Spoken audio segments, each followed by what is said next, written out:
Good evening, Hellbenders and beyond. How are we doing today? Let us know. You can see us, you can hear us, and we will get started with the show. It is a frigid Tuesday evening here. We survived the ice apocalypse. Let's see here. Loud and clear. Thank you, Goshawk. We survived the ice apocalypse. Joe only ate 3 of our neighbors. We do have to get more propane because he decided to grill whole human beings. Can you believe that? Well, you know. Can you believe? We're not savages, Jessica. Yeah, and we'll see. We might have a slower than usual show tonight because I know a lot of people across the South are actually without power, without internet. They got a lot of stuff going on. So we figured we'd kind of pick a kind of unusual topic tonight for the few people that are able to make it here with us. So it's Joe's airing of the grievances. Yes, indeed. Today we are going to talk about tools of the trade in Bigfoot research. We're also going to talk about some pros and cons of the equipment and technology we use out in the field, as well as some of our methodologies and all of those cool things. Everybody say a little prayer for the Small Town Monsters crew. They are fighting a snowstorm. They've been going through a couple areas, Indianapolis and heading to Chicago and everything, fighting storms and all that crazy stuff.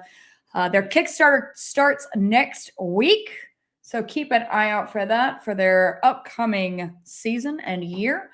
And Joe and I are a part of that, so we are looking forward to that. We have some projects we'll be doing for them in the upcoming year that will be coming out, and I think you guys are going to really enjoy what we have to offer you guys. It's going to be on a bigger platform, so it's going to get in front of a lot more people.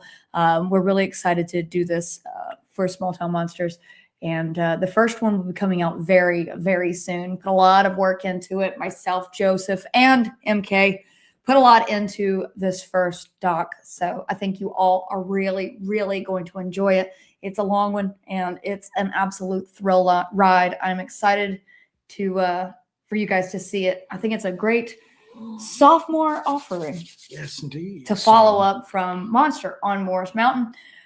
So I'm looking forward to that release. We got a lot of people in the chat. A lot of our regulars. Yeah, they're starting. I figured we'd have like 100 people here, tops. So, good. All right, Okie, my man, leading us off tonight. We appreciate that. Okie dokie. As usual, that will go into the equipment fund that we're talking about tonight. So, put on my spectacles here. Your spectacles. So, I don't really have anything like housekeeping or anything like that tonight. Yeah, I'm kind of a little update on the project that we've been kind of just underneath for the past couple of months and really working on. The snow stuff took a lot out of us this week. Oh, man. I added something to my resume. What did you add? Over the past generator repair person, a repair woman. Yes. All right. That's me. Yeah, I'm tired of preparing for, living through, and recovering from once in a lifetime weather events. I think I've had enough for a lifetime. I have spent a not insignificant amount of time over the past 18 months dealing with weather BS. Yeah. It's really cut into this took up a whole week of time for us. Yeah. So we're a little tired tonight, as you can tell. So, but we missed the majority of it. Travis Schaefer, the real Travis Schaefer. The real Travis. There's a lot of imposters out there. Well, if you've met Travis Schaefer, you would know that people are trying to emulate the best. Thanks, Travis. We appreciate that. That's awesome. And our man back this week. Curtis Whitaker. Curtis don't hurt us. Curtis. Our boy. Patron, one of the patron saints of Hellbent Holler. We're gonna have to do something really great for Curtis. You need to do Curtis a custom t-shirt up. Yes. We've got his email address. He reached out to us, told us. Yeah, so write that down. So write that down. Secretary. So we got through the storm pretty well. I feel like we're gonna have to go cook Curtis dinner. We do need to do that. Go paint his house, do something like that. Walk his dog. I don't know about you guys. Our area became just stricken with mass panic. And today There's probably so many generators being returned out there. I was Yes. talking to Pork Chop. I don't know, Pork's in the Pork Chop Express. I don't know if he's in the chat or not, and I just said there's so many generator returns going on in our it's area right nuts. now. So, but And I want to be like, guys, why don't you just hang on to it? So this is not the last ice storm. This is not the last snowstorm. This is not the last hurricane season. Just hang on to it. Hold on. You didn't, you needed it now. You might need it. So, but anyway, and that kind of was the genesis for this, because we're watching everybody run around, and we had to do a bit of running around. We couldn't get our generator to fire up. Jesse fixed that, and I've been very proud of our generator repair woman. I had to, you know what I had to do? Google some I had to YouTube videos. Google some stuff, and I had to put on the overalls. You know that stuff is going down when I put on the overalls. So, anyway, but one of the benefits to being weirdos who stay in the woods for extended periods of time looking for weird stuff is we've got like a lot of stuff to allow us to stay in the woods and do this. And it comes in really handy during times like this. Yeah, I'm able to make coffee in 6 different ways. I have backups for my backups and backups for my backups, because Joe knows what happens if Jesse doesn't have her coffee. But we and we've got a Gifted Mind. Good day from Australia. Thank Love you, catching you, mates. Gifted We've got like a lot of Australian hellbenders. I would love to do a Australian tour one day. So we appreciate that. Thank you so much. So I think it's high time for our walkabout. You know, our walkabout. But like I said, the equipment that we use in the woods comes in really handy in time of natural disaster. I think it was after Helene hit, I went on battery power and hooked the Starlink up and actually did a live stream while everything was dark and in chaos around us. And it was just pretty cool. So we decided to talk a little bit about the equipment that's used to do this. Oh, yes. What sort of stuff do we use? And we're not going to go into equipment specifics. I just see some people just sitting there like this with notebooks right now. Ready. And we'll get to that. But we figured we would talk about, like, more generically, equipment and technology and how it's used when people are trying to collect data, interface with like the high strangeness, some of the stuff that we do, some of our, like, maybe not the nuts and bolts, although we'll touch upon some of that too, but like, I guess maybe the theories and just our philosophy behind it at this point.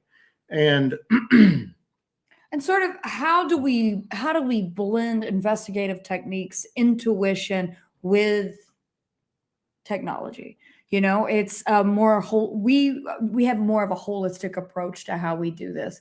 A lot of people say we need to be more scientific, but you also can't shut out the other side of it, the human intuition that is involved in it, the reasoning, the deduction.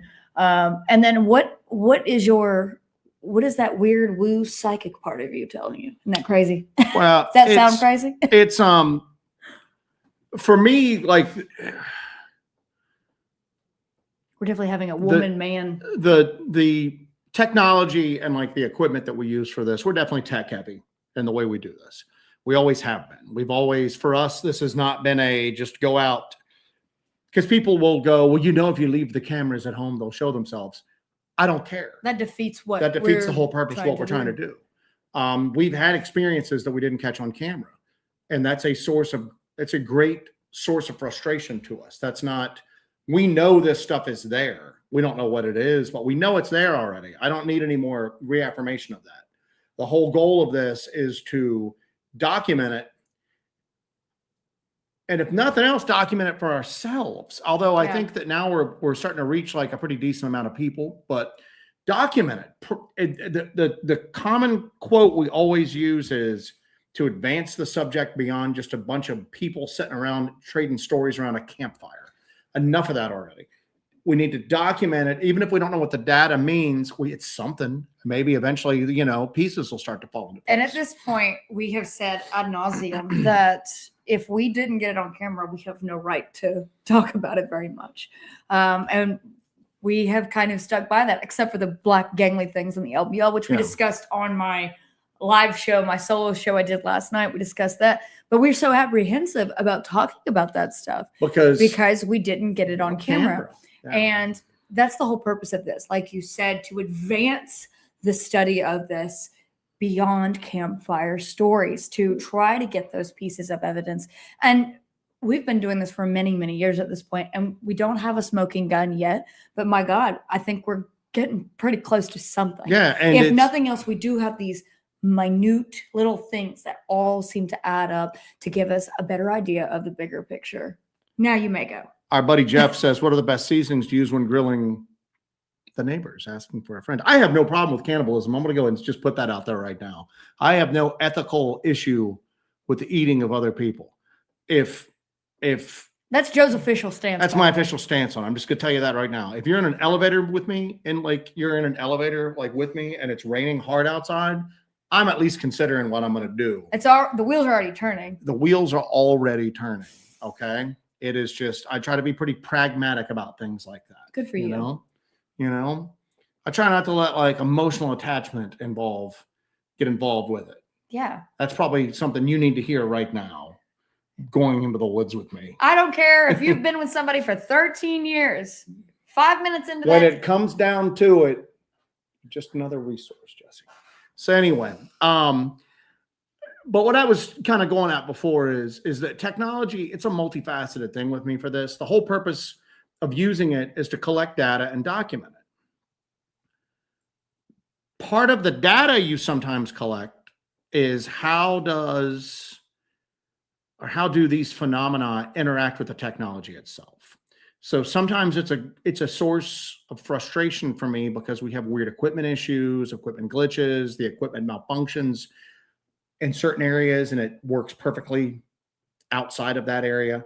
That's frustrating, but in a way, that's data. You're seeing that something there is messing with electronics. It's messing with the electromagnetics of electromagnetics is not a word, but it's messing with your equipment, and that's frustrating. And yeah, you're not able to use that equipment to capture the data that it's intended to do, but in a way, that's a data point itself. So it's people will often tell us, don't go take so much equipment, don't use it. And I'm just going, no, and that's not Hellbent Holler. Hellbent Holler is, this is what happened to us, and now we're going to show you what happened. Not, well, we didn't take any cameras, and let me tell you all the crazy stories that have absolutely nothing to back it up at all. There's enough of that out there. YouTube is filled with them. Trust me, bro. YouTube and Facebook is filled with that. And yes, they sometimes come away with extremely dramatic stories, but it's just another story. It might have happened. It might not have happened. I don't know. But with us, if something happens, we're going to be able to go here. This happened. This happened. And here's the footage, or at least, and we've encountered some crazy stuff that we've never talked about. We've never mentioned because we're not going to. We've even talked about one time we were driving. Where was it at? It was in the Sumter National Forest. We were driving on this creepy road at night. Oh, yeah. And we went, what would you do if one just ran right out in front of you right now? And we were going, probably never talk about it publicly because we don't have a camera going right now. And all of a sudden,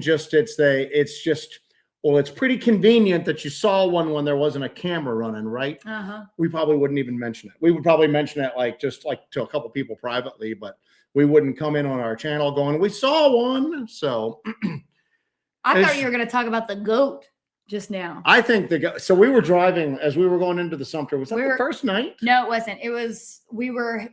You had gotten off work and we were going to go meet. Was it the second trip up there? It was the second or the third. We went to go meet with MK, and it was like late at night because you had gotten off work. We jumped in the truck and just headed down. We were going to do a meetup that night. And so it's already dark and we're heading in, and Sumter National Forest is just full of these stands of loblolly pines. And it's just thick, dark, just these roads that are just frighteningly dark. And so we're going down this road, we're making our way, and it's so creepy too, because there's these old plantations everywhere. So we're making our way down this road, and it's just surrounded by these loblolly pines. So we're just going down this corridor of loblollies and just going around this road.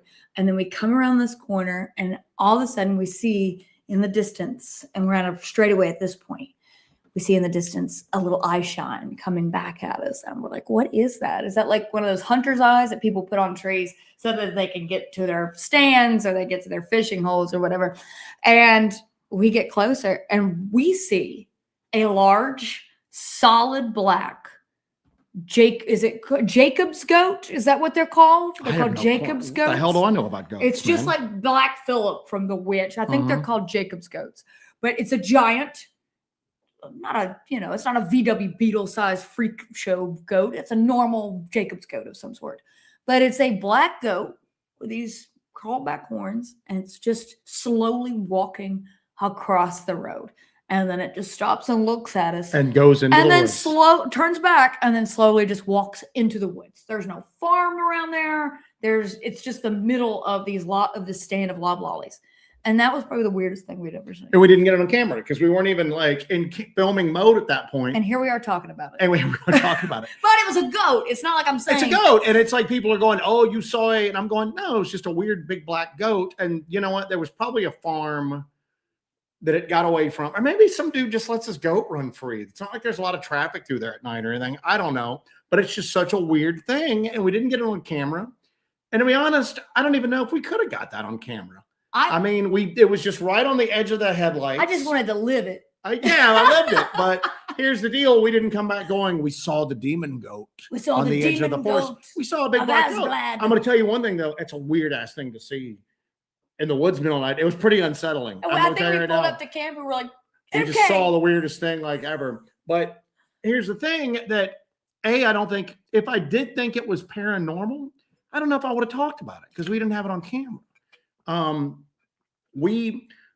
We've talked in the past about the weirdest audio. Well, not anymore. What was the weirdest audio we'd ever heard was like a banshee kind of wailing. It rose and it fell and it rose and it fell. And at first we thought it was like an ambulance siren. Yeah. And then it all of a sudden we go, wait, look where we are. There's no damn ambulance up here. That's when we learned our lesson. And we ran up, we were charging our crappy camcorder batteries, and we got the camcorder. I grabbed the one that was on the charger that had a little bit of charge, slapped it in, hit record, and it stopped right then and there. And the only reason we mentioned that story is the timing was odd. That's an interactive thing. It knew we were getting ready to start. I don't know what it was. But that was a lesson that we learned, that you have to be extremely well prepared and try to always be recording for this stuff. Even with that kind of motto, we miss stuff. But yeah, can't get them all. Anyway, I was going to say earlier, who in the hell ever still in here? Good God. And then our buddy Hawk, Joe, I jinxed the North laughing about y'all getting our winter weather. I've had enough of the bitter cold wind. Our plow drivers are working 24/7 trying to clear roads up. We don't have plow drivers here. We don't have that. But Hawk and I were trading because I asked him how he was feeling and how the weather was going, and he sent me a picture of snow, and I was going, God, I miss the snow. For one day. And then I just went, and when we were getting all this snow and ice, I was just like, I used to enjoy it before I lived where I live. When I lived like up in Virginia in the mountains and they were prepared for that, I loved it. But you're also a young man who now I'm a withered old. Now, but like I'm saying, like when I was a kid, like the blizzard of '93, I grew up in Western North Carolina. The blizzard of '93. Let me tell you about that. That people will know what this is. People in the chat will know the blizzard of '93.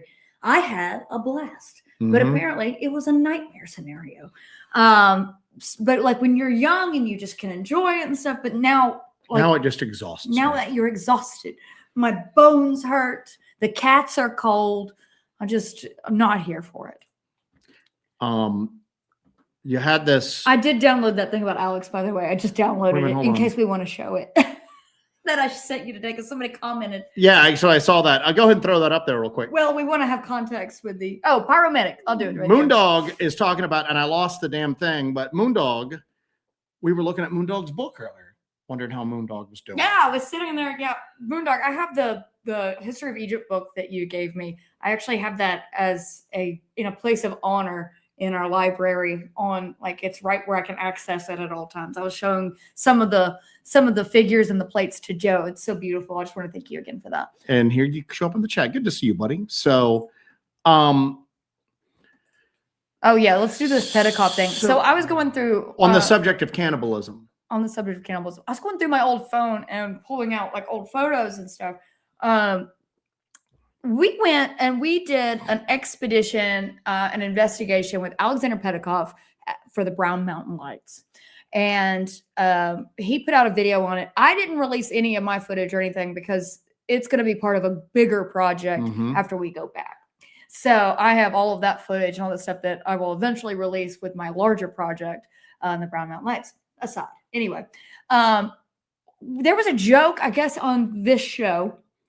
The way the cannibalism started off was this. Okay. Yeah. Why don't you go ahead? It started when I was on Encrypted Connections on the chat. Remember? Yeah. Our buddy Kyle does a show called Encrypted Connections, and there's a Bigfoot researcher by the name of Mike Lucci, who I'm a great admirer of. Mike Lucci is like the professor of all things like Bigfoot, and I love Mike talking Lucci to him. has the biggest of brain energy. Yeah, he's got big brain energy, and I love talking to Mike Lucci. Well, they were going to go live one night, and the camera went live, but they weren't there. And there's a few people in the chat, and they're my friends, and I want their live stream to go well. So I just start like riffing in the chat, trying to keep people entertained until they got there. And it basically became a running joke that Kyle had eaten Mike Lucci, and that's why. And he was trying to get cleaned up off camera, and that we all needed to like realize that no matter what Kyle told us when he went live, that Kyle, like Mike Lucci's been eaten. Mike Lucci has been consumed. It's been consumed. And if there's somebody there, it's not Mike Lucci. It's somebody in the Mike Lucci suit. And that just became this ongoing running joke about cannibalism, which ran into when we were with Alexander Petikoff. We made some random offhand comment that, hi, everybody, we're back from Brown Mountain, and we definitely did not eat Alexander Petikoff, So Joe was like, Jesse, can you make a funny image of, us cooking Alexander Petikoff? And I guess, Joe, what did you expect? You expected like... I don't know what I expected. I think you expected like a just a funny little pot with like Alex and just something funny and cute. And he gave me an assignment. Now, Jesse's a little on the spectrum. I don't know if you know this. A little bit on the spectrum. Just a little bit. So I take a lot of stuff, like he gives me instructions and I'm like, okay. And I just do exactly... But very, very literally, I literally interpret what he says to do, not with satire. So here we go. Go ahead. Paramedic says Petikoff not lost in no snowstorm. Joe had him over for barbecue. So that reminded me of this. I actually found this photo today, so it's serendipitous. This is what I sent to Joe as the photo. Go ahead. Didn't you have one of him? Like, you made me delete all the other ones because they were too graphic. Yeah, some of them were pretty damn graphic. Some of them were a little. This one, I'm at least smiling. Notice there's like some like sausages there. Oh yeah, that's a good one. Good memories. Sorry, Alex. Anyway, so all right, so let's get to the damn topic, shall we? So, yeah. Hold on, I'm catching up on chat. So, all right. So if there's one of the things that I think that we're good at, okay, is oh God, how much time do you have? We didn't go to school for any of this stuff. Okay. We didn't go to school. We didn't have any like tech training or camera training. Film school. I'm still kind of shaky on what an aperture is. But I did take a night course at the local tech college. No, you got like actual training. Oh, and I actually took survival training. I took a night class. I took a night class at a tech college recently. But my buddy Central Kentucky Bigfoot is in the chat.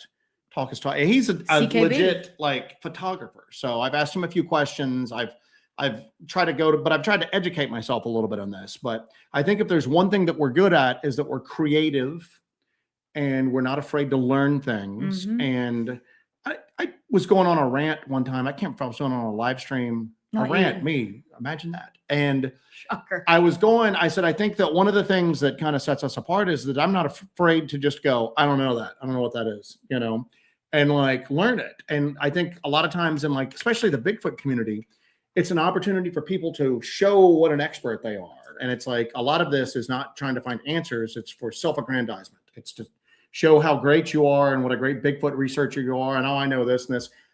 And we're very open about just going, I don't know what the hell that is. Tell me what that is. I think our white balance just changed again. So give me that. We're going to do the white balance anyway. Ah, well. There we go. We just kind of look like cute little pink piggies. I love it. But I think we're good at that. I think we're good at going, and I think we're good at not being afraid to like fail at things. To just go, let's try this. And if it doesn't work, well, we'll shelve that and we'll maybe circle back and try it later, you know. And I think we always have this drive of constantly improving what we do. In terms of on my end, the editing and everything, I want to constantly, every film that I do, every video that I do, I want to get better and better and better at what I do. And you have that as well. You always refine. Every time we go out, something is different. There's always a constant process of refinement with you. You never just sit on what you've got, because there's always that wheel turning in your head. Can I make this better? Can I make this more efficient? Can I do something that's going to allow us to capture this moment or this experience quicker and better and cleaner than before? And I really admire that about you. I admire that you and I both have that in our personalities, that it's constantly a race to get better and better and better at what we do. Larry Sharp, one of the OGs. Happy Tuesday, y'all, and stay warm. Thank you, Larry. Larry's a good guy. Good guy. Sarge said if you didn't get the goat on camera, there was no goat. But our whole goal on this is that from day one, when Hellbent Holler started on that legend trip that we took to Panthertown Valley. Yes. In North Carolina, where we had like weird stuff happen to us. And we like kind of walked away kind of shell shocked, didn't really talk about it on the way home. And then the next day we were kind of like, even though we didn't sit down and verbalize it in these terms, it was basically like, let's not go in the woods anymore. Let's go back in the woods and try to see if we can like film what we experienced. So we got a secondhand Chinese knockoff camcorder off of Amazon Warehouse, where you get like used stuff. Excuse me. And that was like our foray into it. And then we got some like knockoff GoPros, and Akaso action cams. And we were basically just fumbling around in the dark.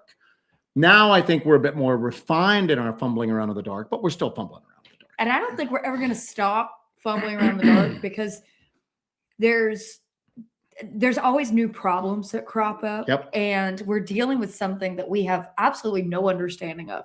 We're trying to capture something that we have no understanding of. In addition to this and I mentioned this on my show last night, none of this is scripted.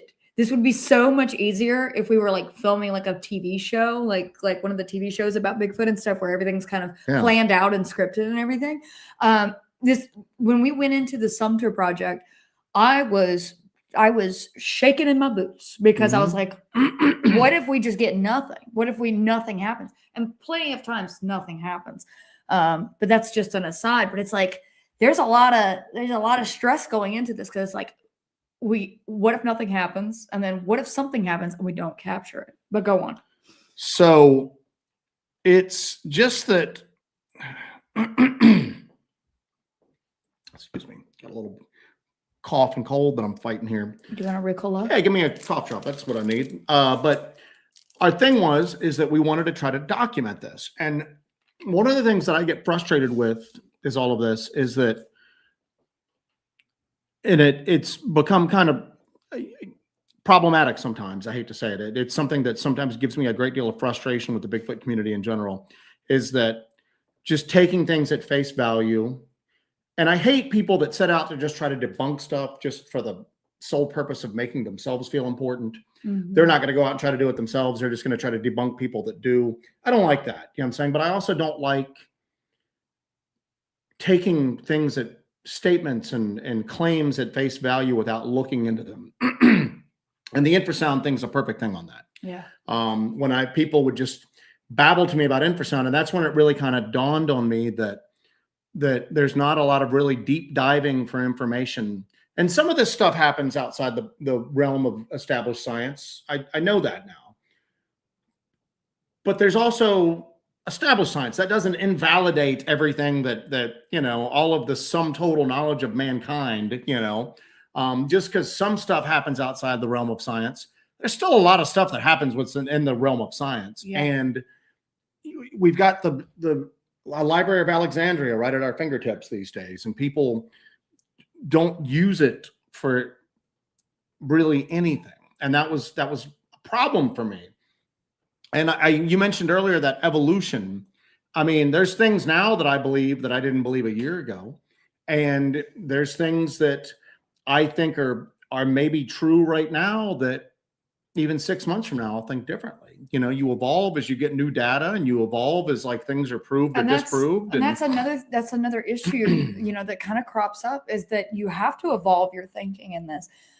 You have a lot of people who have been in this field for a very, very long time, and they want to do things in a scientific manner, but when they're presented with new evidence, they refuse to evolve their theories.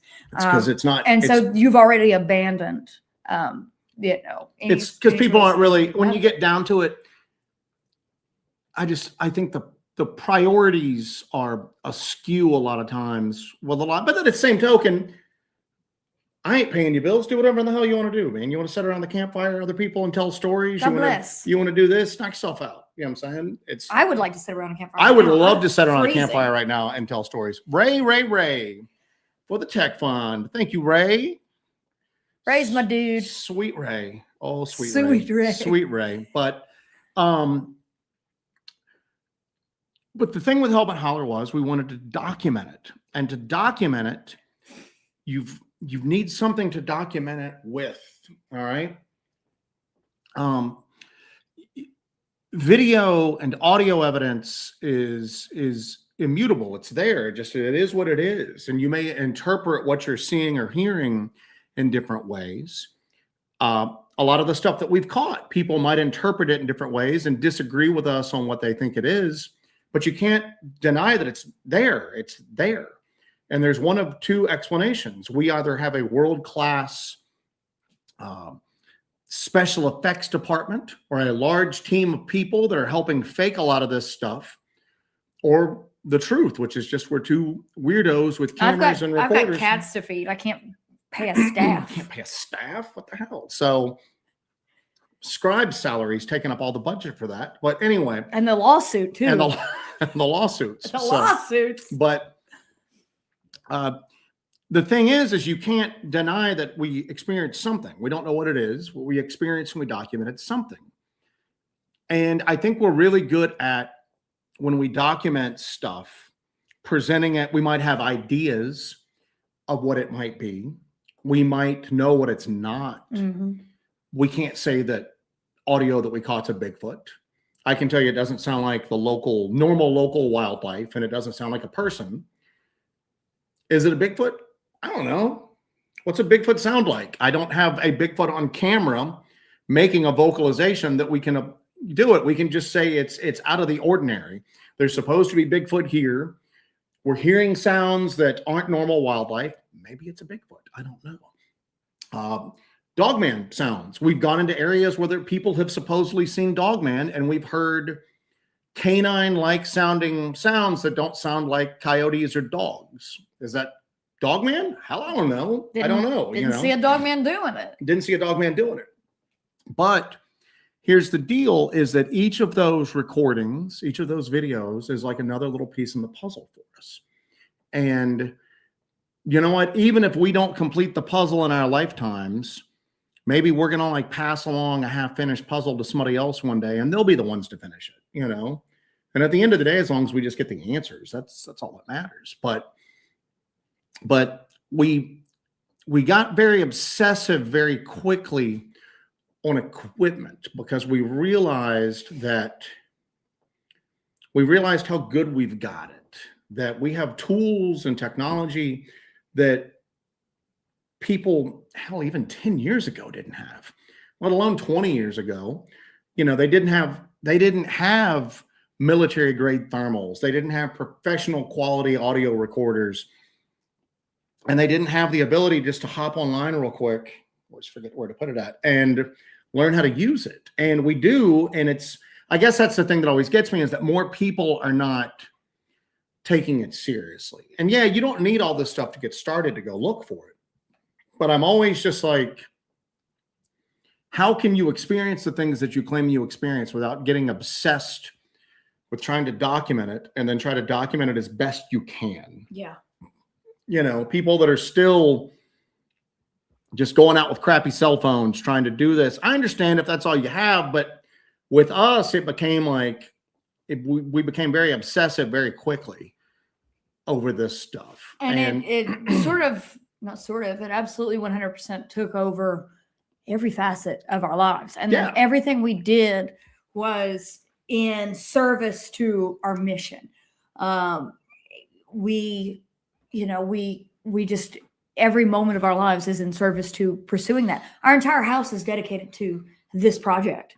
We have equipment everywhere. We have like structured our entire lives around this, because it has put me into the point where I can't have normal conversations with normal people. I can fake it for a few minutes. And I think part of that is, I mean, and we've 100% structured our, like, we don't have a guest room or anything like that in our home, where we have, everything is just equipment and camera stuff and equipment and outdoor stuff and hiking and camping gear. But it's everywhere. That's our entire lives. That's what we spend all of our money and time and everything on. But if you've touched and seen just a little tiny bit of the other and what's coming through that veil, and I feel like we have, then how can you not get obsessed? And that's the thing, but it's, I can't speak for anybody else, although I look at them and I don't understand them. Maybe they're the sane one. I know that. But anyway, it's, with us at least. No, you're doing good. It's become very sane, very normal. It's become maddening, but you know what? Here's the deal. This is a maddening topic, and you have to kind of like give into that a little bit. And otherwise I don't think you're getting the full experience. But with us at least, it's become, there's a lot of Moby Dick going on here. You know what I'm saying? You know, there's a lot from hell's heart I strike at thee. But it's with my last breath I spit at thee. It's a lot of just very probably unhealthy obsession going on, at least with us with it. But guess what? You guys get to enjoy the fruits of that obsession. And so we began to, I think at least, maybe other people would disagree, get really, really good at using this stuff in the field to try to document this stuff. Mm-hmm. And our first thing was cameras. Obviously, what's the gold standard for Bigfoot evidence? Patterson-Gimlin film. And yeah, there's some other things that might kind of rival with that, you know, that are debatable, whether they're real or not. I mean, you know, at the end of the day, the Patterson-Gimlin's debatable. You can't prove it. But that was the thing that we really, really focused on, was trying to get that Class A sighting on camera. Yeah. So we began to learn about cameras. We began to acquire cameras, always trying to get better cameras. Started out with crappy cameras. If you look at our first videos, you will see how crappy they are. Yeah.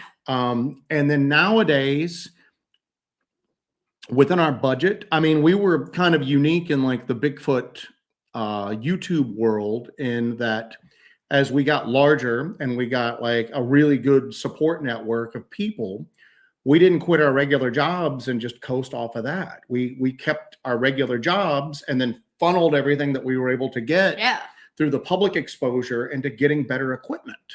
The whole goal of this is not to tell you how great we are. The whole goal of Hellbent Hollers is to try to document stuff and take people along for the ride. And I think also sort of a re-enchantment of the world as well. Kind of show the world and show you guys that there's still magic in the world. There's still crazy there's stuff. Still, we don't know everything. There's still magic in the world. And, you know, one other thing, this is kind of an aside. Not only did we get cameras and equipment and all this to try to get that piece of evidence, try to get that smoking gun, try to get that Class A sighting on camera, we also wanted you guys to come on these adventures we were going on. Yeah. And we're absolutely, we're living some sort of dream here because we get to just run around the woods and hunt monsters. And I wanted to try to document that as best we could and bring you guys along on our adventure because we'll talk about going on these expeditions, going on these investigations, and I always have this grand idea of what we're doing, and then I always end it with, but it's real. And my goal is, a lot of people, I know a lot of people have trouble, mobility issues or, time issues or anything like that. They don't have access to these places to go to. And there's some people who just can't do it anymore. And that's why we're here. We want to bring you along. We want you guys to come with us and be a part of this experience that we're having, that we can all kind of share this together. And so I want to present it to you guys in that way, the way that we're experiencing it, the way the terrain looks, where we're going to, what we're experiencing while we're there. And I want you to be there with us and experience it with us. But should I have gone longer so you could finish? No, it's fine. I'm thinking because that cough drop. So this is, at the end of the day, it's Hellbent Holler is basically taking you guys along for the ride. And for the most part, sharing like Jesse's journey, because I'm the one filming for the most part. It's you there kind of seeing what we're experiencing, and then we present it and we'll tell you what it's not, or at least what we think it's not. And then, did we capture audio of a Bigfoot? Maybe. Did we get Bigfoot on thermal? Maybe. What are the other options here? It's not a deer. It's not a bear. It's not a coyote. It's either a really big naked hillbilly walking around nude. That's my favorite with theory. No flashlight at night in the woods, or maybe we caught Bigfoot, or maybe there's something else that we haven't thought of. Naked night vision hillbilly. But that's the thing, is to try to share it, and then we all kind of like discover it ourselves. So let's kind of get into some of this. I think they want to hear about some of this tech, and maybe let's kind of go through some of the stuff that we've employed in our investigations before, but some stuff we've kind of left behind.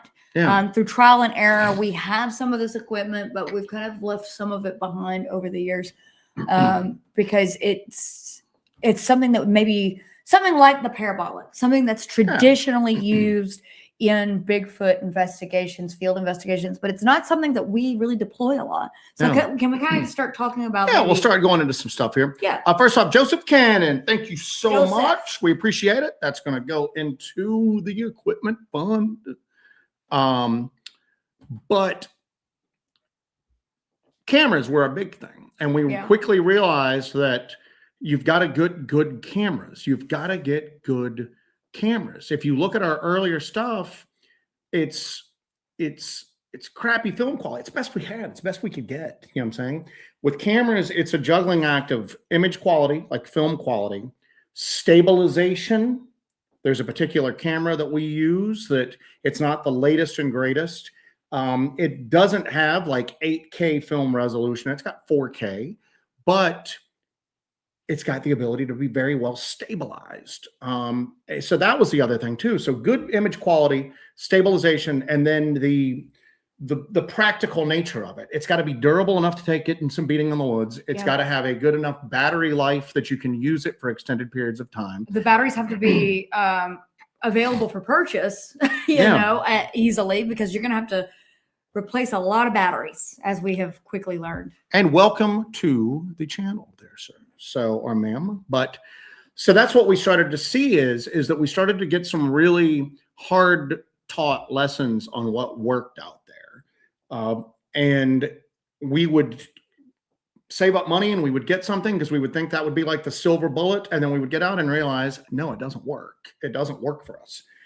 We had to like really hone in on, something like that might work great in a studio or a controlled setting, but we're not in a controlled setting.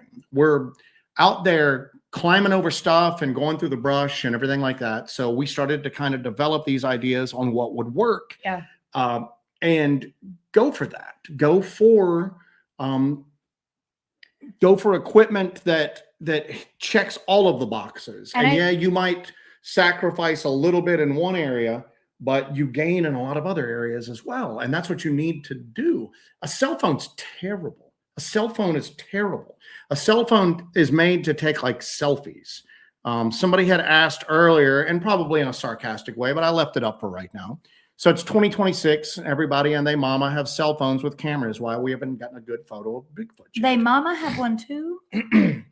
The same reason that wildlife photographers don't use iPhones to try to take photos of elusive animals.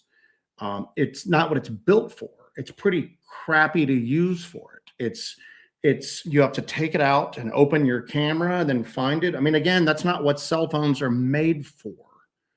They're not made for extremely emotional and tension-inducing brief encounters with things that aren't supposed to exist, that by the time you realize what you're looking at, it's gone.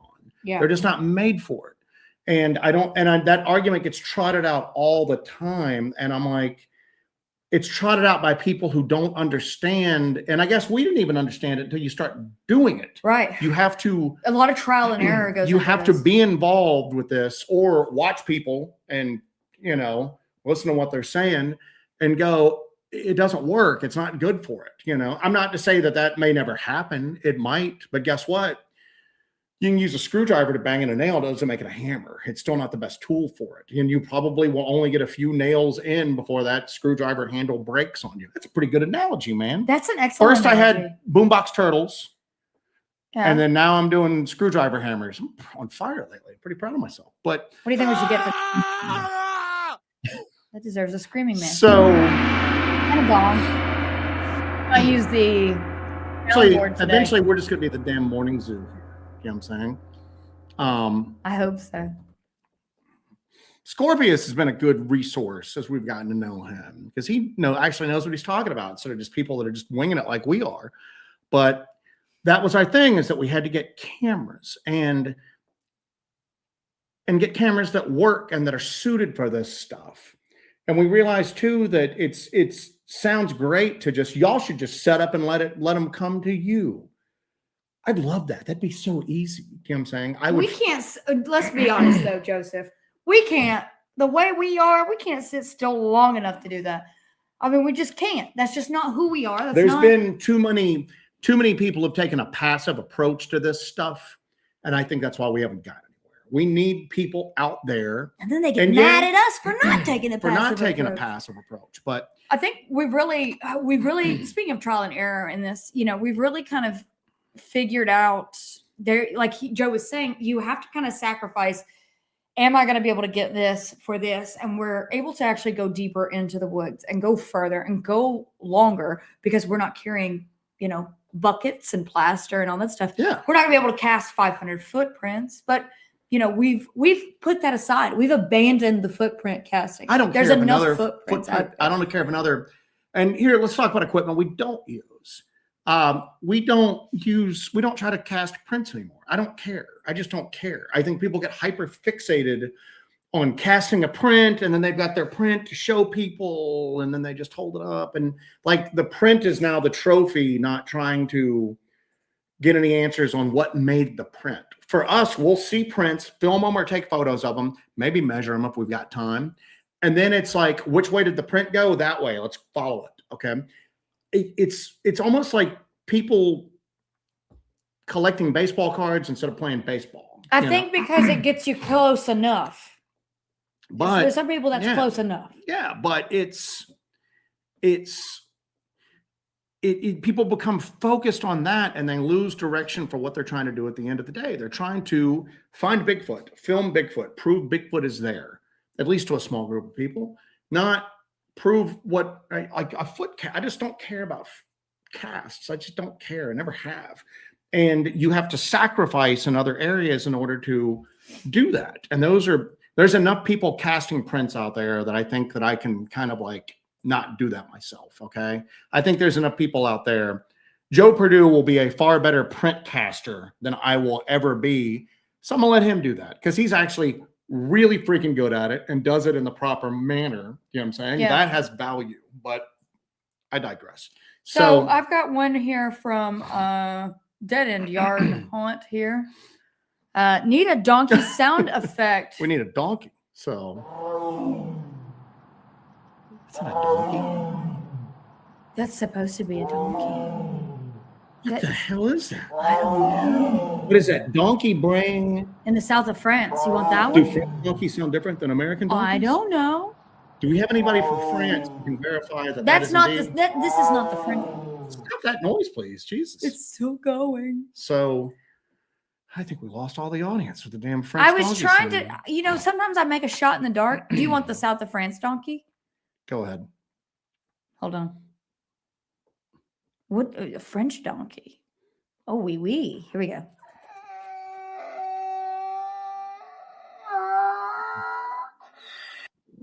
Oh my God. Where are you getting these sound effects? The slaughterhouse, Yeah, obviously. good God almighty. So Thank you anyway, for that super chat. so we there you go, money well spent. Anyway, no refunds. But French. Now they're gonna be like French donkey, French so donkey. let's finish up on cameras here first. Go ahead. So I'll be honest with you, that's still our good quality camera footage is gonna be the hardest thing to get with this, short of just walking in with a body on like a wagon. Or a donkey. But guess what? That's still the gold standard. That's still what we want. And somebody had mentioned on here AI. Sarge had mentioned it, that video and audio used to be immutable, but now we have AI and editing software. But here's the deal: context is still king as far as this stuff goes. If you have somebody who is filming you out there, filming themselves out there looking, filming what happened before it, the sighting itself, and then what happened afterwards, that carries a bit more weight than just a 7-second clip on on TikTok. Right now, I don't believe anything that I see unless there's context to it. Who is it that took it? Where were they? What were they doing? And everything like that. And I think that's context is key. Even if they were out and they didn't have the camera running and then something weird started to happen and they start filming, they're not going to just stop after 7-10 seconds, something like that. There's going to be context. There's going to be either them running from it, running towards it, talking about it, something.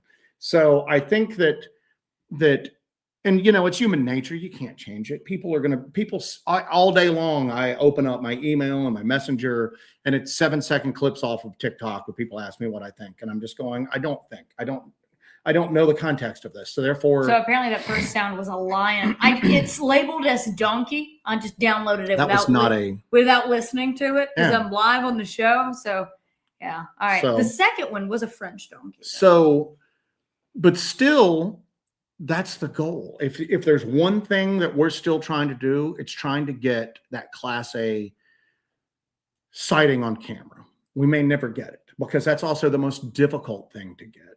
It's like we're batting pretty well with some of the easier to get stuff, whatever it is. We've gotten really good audio. We don't know what it is, but we've gotten it.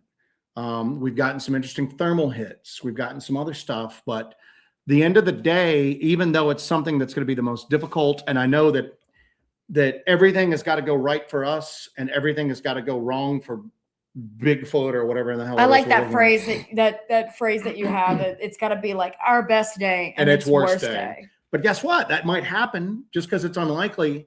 Unlikely things happen all the time. It's not impossible. It's just unlikely. I keep telling myself that. It's not impossible. It's just unlikely. Just think about unlikely things happen every damn day. Think about some of the stuff we've gotten so far. With the burning light. That was a weird off chance that we went up there. Yeah. There is a scene in the upcoming movie that we wouldn't have gotten any of the stuff that we got then if we didn't have an abysmal failure early on in the Exactly defense. Right. We had an abysmal failure that put us all at odds at each other. Yeah. And we kept going forward. But if that didn't happen, we wouldn't have been where we were when we captured what we got. Is that ambiguous enough for you? Yeah. And then Weekend Warrior goes, the problem is also not having video that looks like Blair Witch video. Well, again, that might be directed at us. That might be directed at somebody else. I don't know. But when we're not shooting under even studio conditions or not even under news reports from the field, we're on foot in the woods. Lighting's usually crappy. We're on the move. We're trying to catch something that's smarter smarter, more intuitive, faster than us. So yeah, those are all things that you have to overcome. I mean, people will sometimes just be like, the lighting is terrible in this video. And I'll be like, it's because the lighting was terrible where we were. Yeah. Okay. We can't choose where this stuff happens at. Doing my best. Doing my best, but you were going better, smarter, faster. Yeah. I this $6 million man Bigfoot connection was trying to happen in my brain. Central Kentucky's got, ignore the post if it says, what do you think? And sent to me by a friend, all garbage. Yeah. It's just, if anybody listening to this is ever going to send me a 7-second clip, I don't care how good or bad it looks.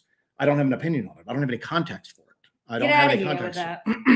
But the whole goal is still get video footage of it. That's our goal. That is our goal, is to get good Class A video footage. And again, just because it hasn't happened every other time we've done it doesn't mean it ain't going to happen the next time.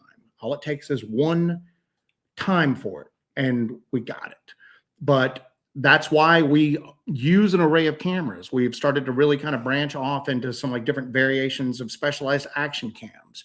We've got our old standby that you see on there sometimes, which is a camera that, yeah, it doesn't have 8K footage. It's got 4K, which is plenty of what we need, but it's got night vision capabilities and the stabilization is perfect on it. That's what we need. Yeah. We need something that is not going to be completely like shaky, crazy footage like we had in the earlier day, because then you can see anything in that.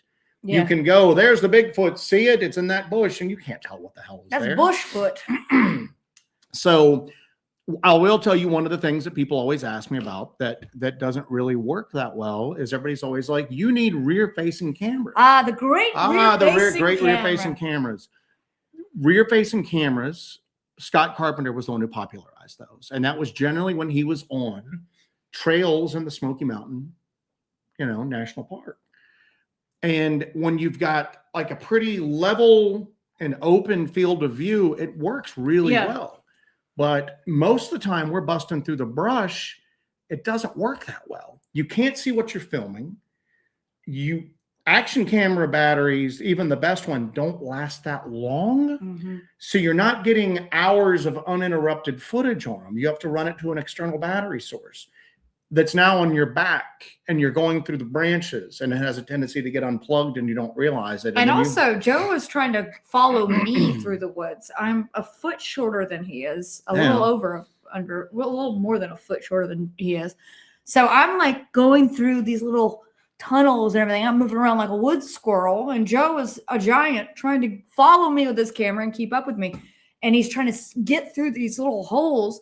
If you had a camera attached to you, that thing is getting smashed. Yeah, I mean, we'd be out so many of those cameras at this point, because we're not going to just stick to a trail just so we can have the back-facing camera. We're gonna go where the breadcrumbs take us. Sarge goes, you should post some unedited rear-facing. I actually took some. And Sarge, you are 100%. And guess what happened? It's garbage. The camera drops down. It's so bad. I'm pretty good at mounting a camera at this point, but I'm also really good at not staying on a trail and going to where I think interesting stuff might be. And you're always sticking and moving and I'm like ducking down and everything like that. You're not getting what everybody thinks a rear-facing camera will give you. It's just, but then here's the biggest limiting factor on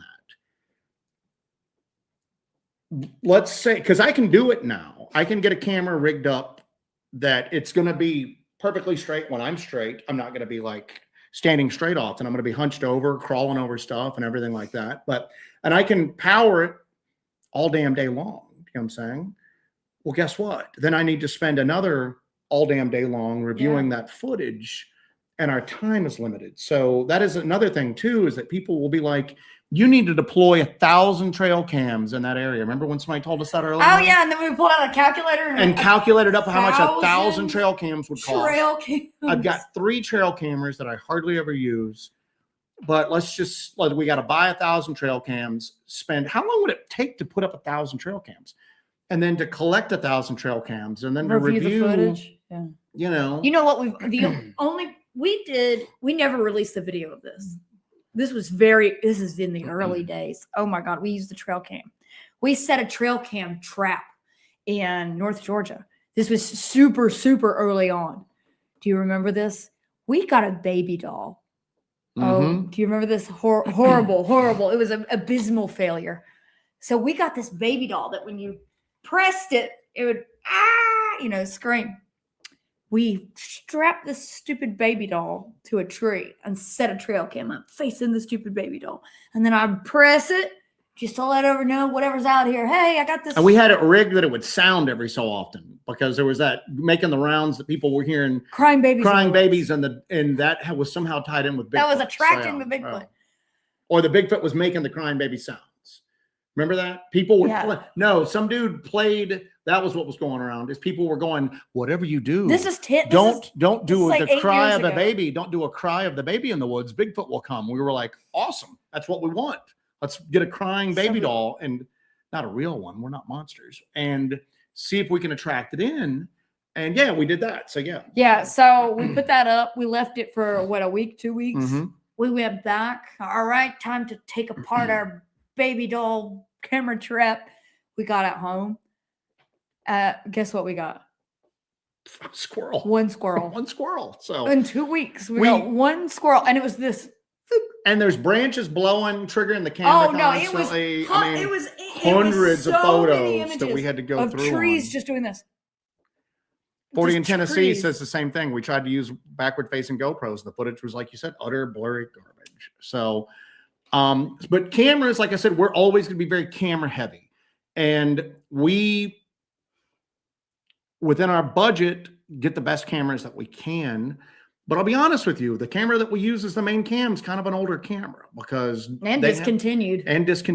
So we use that because it checks all of the boxes. The night vision. It doesn't do some things great, but it does them good enough. And then it has the widest range of check boxes of anything that we can use out there.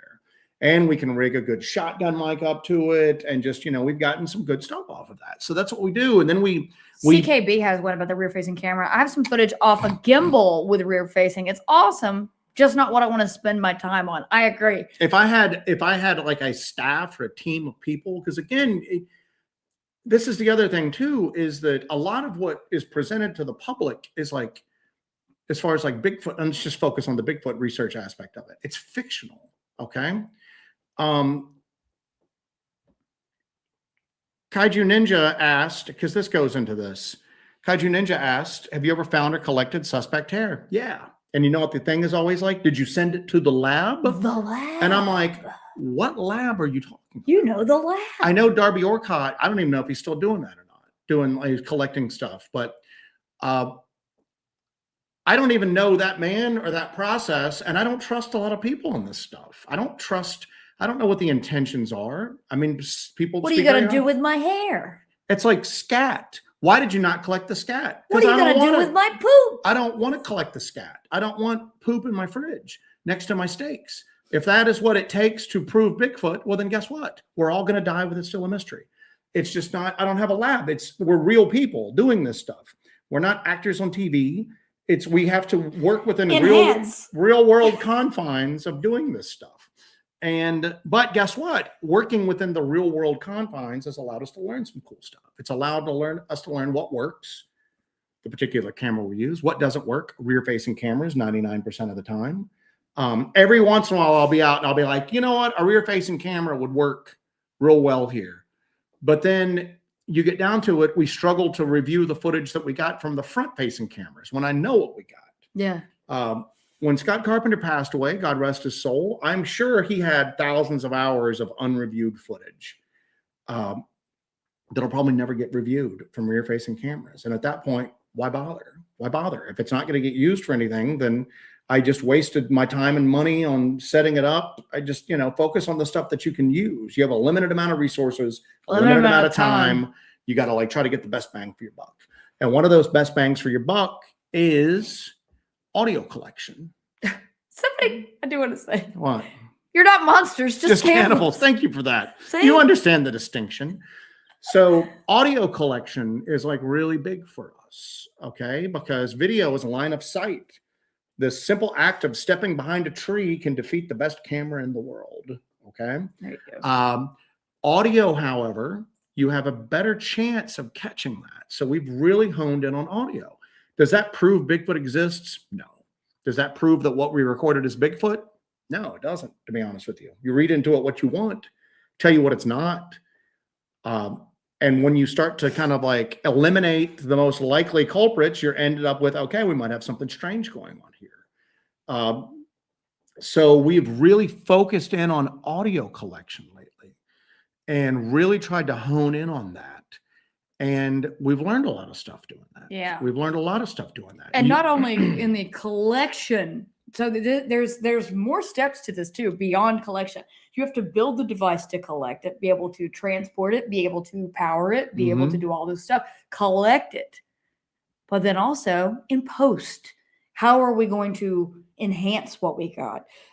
You got to go through the processes of, if you hear a sound over here, what are you going to do? How are you going to get to this?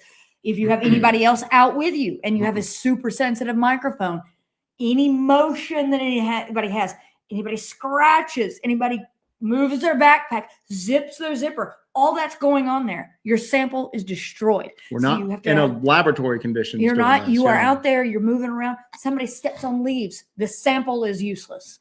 You also have to come home. You have to take, say you get a sample. Say somebody didn't scratch their beard or something. You have to take that sample. You got to isolate it. And then you got to make it to where people can hear it at home. Because the worst thing is if you have something and you can hear it with headphones, but then you present it and somebody goes, they didn't get anything. All they say is that you hear that and they didn't get anything.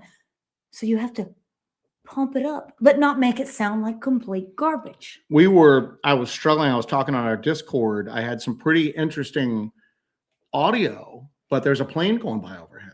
And if you filter the plane out, that's another problem we're encountering. We're encountering a lot. But if you filter it out, it sounded weirder. It honestly sounded weirder.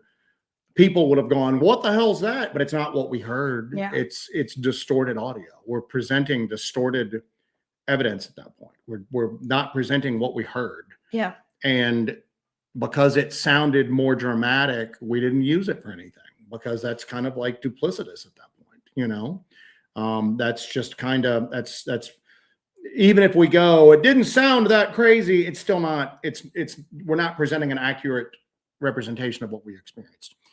Scorpius asked, I have a question. Have you used one of the higher end shotgun mics, such as the Rode NTG5 or the, I don't even know how you pronounce that, Sennheiser MKH416?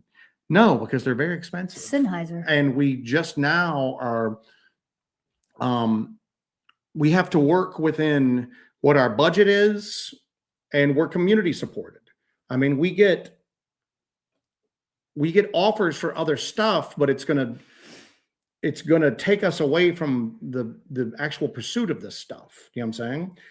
I think at this point, we're the only people that turn down network television to appear on network television, because that's a feather in my hat. That is a feather in your hat. Because I was like, of. no, absolutely Because when not. they talked about what they wanted to use, I was going like what footage of ours they wanted to present. And then they wanted us to like do some talking head type stuff, but that was going to be scripted. And, yeah, we were in the woods. And well, you know what? But because I'm from Western North Carolina, they probably wanted me to go on there and be like, oh man, boy, there I was just sitting there in my moonshine Appalachian minstrel show. And there it was. But and then we get like sponsor deals that are thrown to us all the time. But then we have to like spend a bunch of time doing like commercial type. Hello. Crap. So we're all community supported. That's what we've always been. Okay. We're community supported for better or worse. So, and we always have a budget to work in, and then we have our needs categorized and kind of listed in order of importance. And then that changes dependent upon what breaks in the field or and that happens more often than I'm really happy about, but we're hard on stuff, and we're using stuff in a manner that it's not designed to use. Or what happens a lot of times is we'll experience something weird and not be able to document it. And then we go back to the drawing board and go, well, you know, if we had this, we would have been able to capture it. So now we need to get this. I know we were going to get this next, but now we need to get this. This is now our focus. So we've never had the budget to get those stuff. I don't even know what Rode microphone we're using for our main audio collection stuff now. It's good. It gets really good audio, but I'm sure it's not as good as the ones Would you listed say it here. gets rode hard and put up with? Good God Almighty! So, Ew. Kaiju's got the same thing here. I have scat in my freezer. I don't know where to send it. I don't want turds in my freezer. Send it to the lab, wherever the lab is. You fool. All right. And we Miranda don't have Cruz got one here. Knife check. a whoop from Joe. It is knife check o'clock. First, let's do a whoop from Joe. Whoop. Whoop. All right. This is a Sativian Persian fighter. Oh, nice. Yeah, that's really nice. That's It's carrying actually today, huh? yeah. I had this on me today. It's not super big, but it's pretty heavy duty. Usually, Persian fighters are kind of wimpy. This one's real thick. It's got a carbon fiber. Everyone handle. I've met has been very nice. Yes, indeed. All those So, Persian fighters I meet. but it's a damn cool knife. All right, I've got a Cold Steel 8010. Joe saw a crazy deal on this thing and got me one. Look at that fat clip. That's a fat bottom girl right there. If I've ever seen one, it's a beefy folder. It's probably one of the beefier folders that I have. I'm not a huge fan of these monster heavy duty knives, but the G10 is super smooth, very refined, nice. That's a solid beast. And I'm a huge Tanto blade girl. So I like those Japanese inspired blades and Japanese inspired Japanese movies. Kurosawa, do you even? So Carry on. But so audio is going to be something that but that's got its own difficulties to kind of overcome. Again, we're not working in a laboratory. What we're noticing, and that what we're pretty damn sure of, that whatever is out there making these vocalizations in areas where Bigfoot has been sighted and reported and whatnot, a lot of times it's timing its vocalizations when planes are going by overhead. And at first we were going, what's going on? Is the plane riling this up? The sound of the plane upsetting this? And then I'm just going, no, it seems like, and I don't understand. This opens up a whole nother like Pandora's box of questions, but it seems like whatever's out here is often vocalizing when there's a plane overhead, using like an sound cover, an auditory like concealment, camouflage for like making its own vocalizations. And that shows intelligence and planning, but that seems to be what's going on. Our other big thing that we really focus upon is thermal nowadays. We do use night vision quite a bit still, and that's a lot of times to protect. And you'll see that sometimes people leave snide comments going, just like the ghost shows, why not just use a flashlight? Well, because the flashlight does light stuff up, but it also kills your natural night vision and blinds you. That's why we use red and green light sometimes. We're blind enough as it is. It looks cool, but it also preserves your night vision. It does look cool. It does look cool. But much aesthetic. Thermal, though, it doesn't emit anything. Like a night vision camera, it emits, you have to have an infrared light there to light stuff up. So it's emitting stuff. You still need a light source. Thermal's passive. It doesn't emit anything. It's just picking up whatever heat's out there. When we got that thing at the LBL on thermal, I think the reason why we were able to get it on thermal is because it didn't know that I was seeing it. It wasn't emitting anything like a night vision camera. We didn't have any visible lights on. Mm-hmm. And I think that's why it shifted when I stared at it too long. And then when I started fumbling, I think it realized that I could see it, whatever it was. But thermal's great because it doesn't emit anything. And so you can be in pitch blackness and still see as long as it gives off heat, as long as it's got a heat differential between it and the ground around it or the trees around it, you can get it. But as we've discussed in the show last week, we're quickly realizing that there are some cons to that thermal as well, that there are some things that we have discovered in our last major investigations, this common thread, this pattern, that there might be some behavior that is going on that is developed to defeat, that is actually defeating our thermals, that they may be using these ravines to travel around. And that makes our thermals completely useless because they're hiding behind giant berms of land. It's the best camera or thermal in the world. You can defeat it just by moving behind something, and at the end of the day, Bigfoot seems to be the master of moving behind stuff, man. World champion. Couple things. Central Kentucky's on fire tonight, man. That's a t-shirt. We're not monsters, just cannibals. All right, you wrote that down. And he also came up with something as well. He goes, I've captured more animals in Kentucky with a cheaper 1080 trail cam with full IR glow. I don't think IR is an issue with Bigfoot research. It's an excuse for not capturing Bigfoot. I say all the time that people go, Bigfoot can see in infrared. And then I always go, well, then you just proved that there's a woo thing going on, because a warm-blooded creature should not be able to see in infrared. That's why only cold-blooded animals can actually detect visually in the infrared spectrum. If something can see in infrared, that means it's evolved a way to make its eyeballs multiple degrees cooler than the rest of its body. I don't think it can see in IR either. I do think that somehow it's able to detect. I don't know. It doesn't make sense. I think it can see an ultraviolet, and that's coming up because we've learned some stuff in some of our areas as far as that goes. But thermal is still something. And thermal, again, it's get the best one that you can afford. You can get $20,000, $30,000 thermal imagers like the police and military use. We don't have the budget for that. So, and whatever we get, we have to be willing to invest that money in it and break it and be able to replace it. So that's always something that you have to get into as well. You can get anything under the sun, but breaking news. Go. Eyes in the Woods. Thank you for that super chat. Eyes in the Woods. Eyes in the Woods. A total badass. 2 weeks in a row. Thanks for giving everyone a voice. Thank you for that. Well, I think our community has been amazing. And this is awesome kind of like a great brain trust. It's cool when we all kind of come together and like there's little things that you think of that we will never think of. Eyes in the Woods. Thank you for that. Completely change how we look at things and how we do our work. We talked to some people in the community earlier and asked this question. We'll jump to the side. We've been all over, as usual, all over the damn board. We never follow up. You need to stop apologizing for that. That's just the order of the day. Mr. Booberry had asked, what tech tools do you see becoming more important in the future for both evidence gathering and general research, like in 5 years, 10 years? What's crazy is that I have no clue what's even going to be available 10 years from now.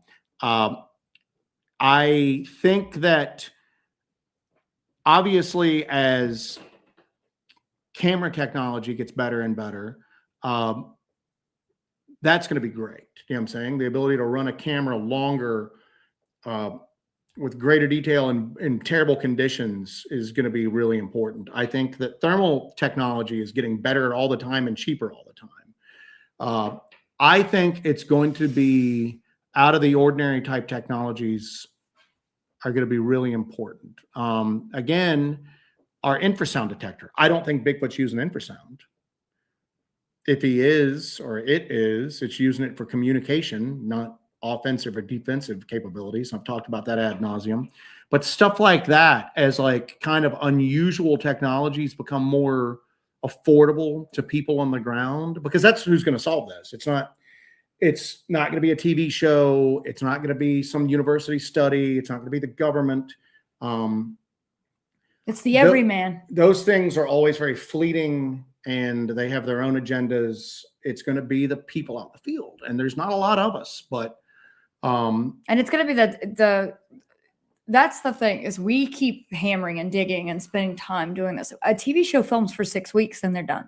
They film and they got to sell cat litter. That's what the whole goal is. It's not to sell Bigfoot. It's to have interesting footage to sell advertising time. Yeah. So, yeah.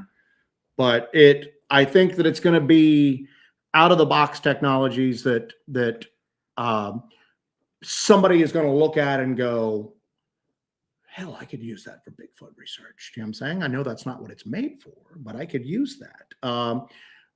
I think it was Patty that somebody mentioned earlier about some of the scanner apps, the LiDAR scanner apps that I know Alex is using it. Mike Ann's using it to scan footprints and get 3D, kind of scans of it. That's cool. That doesn't take any weight. I don't know how long it takes because I'm not interested in prints, but stuff like that. Now that's not made for Bigfoot research, but it's being adapted to Bigfoot research.